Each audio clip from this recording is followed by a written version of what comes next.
Баршаңызға сәлем, сіздермен Сағыныш. Бүгін үй жағдайында табиғи, ешқандай қоспасы жоқ, зиянсыз нектар, яғни абрикосовый сокты дайындаудың, оны қалай қысқы уақытқа сақтаудың жолын сіздерге көрсететін боламын.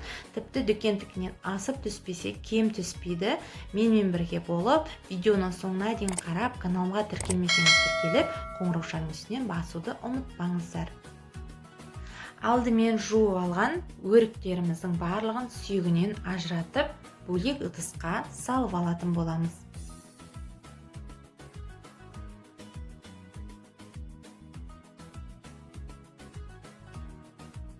Тазартып алған өріктерімізді үлкендеу шұңғыл ыдысқа, кастрөлге саламыз және үстінен қантымызды саламыз. Осы өріктен үстінен 2 есе су құйып, яғни газ отымызға қоятын боламыз.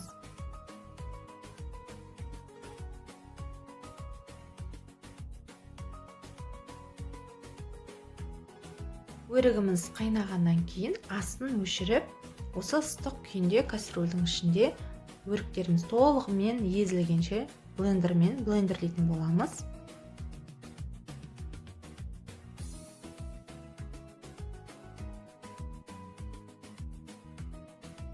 Өрігімізді езіп алғаннан кейін бөлек ыдысқа осындай сүзгінің көмегімен барлығын өткізіп алатын боламыз. Және өткізу барысында міне осы көргендеріңіздей түбінде керек емес, яғни тұнбасы қоюлары қалатын болады. Оларды басқа ыдысқа саламыз, олардың бізге керегі жоқ. Міне. Ал егер сіздер қайнатпай блендерлеп өткізетін болсаңыздар, онда сіздерден қою көп мөлшерде шығатын болады. А егер осылай мен сияқты қайнатып жасайтын болсаңыздар, онда қоюлары астындағы аз мөлшерде шығатын болады. Сіздерге неғұрлым оңайырақ болады сүзіп алу. Міне согымыз дайын. Енді қайтадан соны кастрөлімізге құямыз.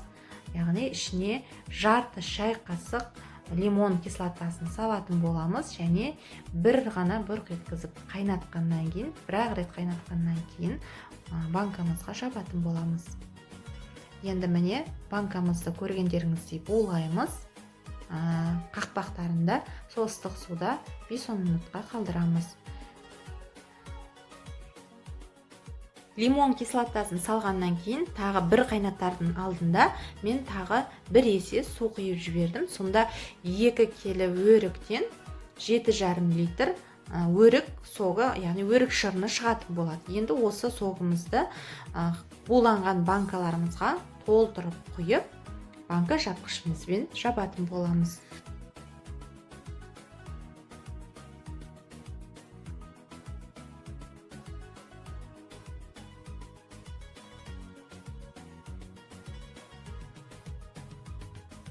Банкаларымызды жапқаннан кейін қақпағынан су ағып тұрған жоқ па, міндетті түрде тексереміз және жылы жерге төңкеріп, бетін жауып, бір түнге қалдыратын боламыз.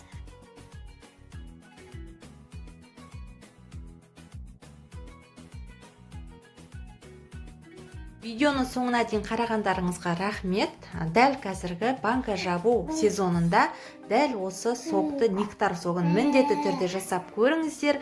Қысқы уақытта балаларыңызға ашып бересіздер. Өте керемет сок, барлығыңызға ұнайтынына сөзсіз.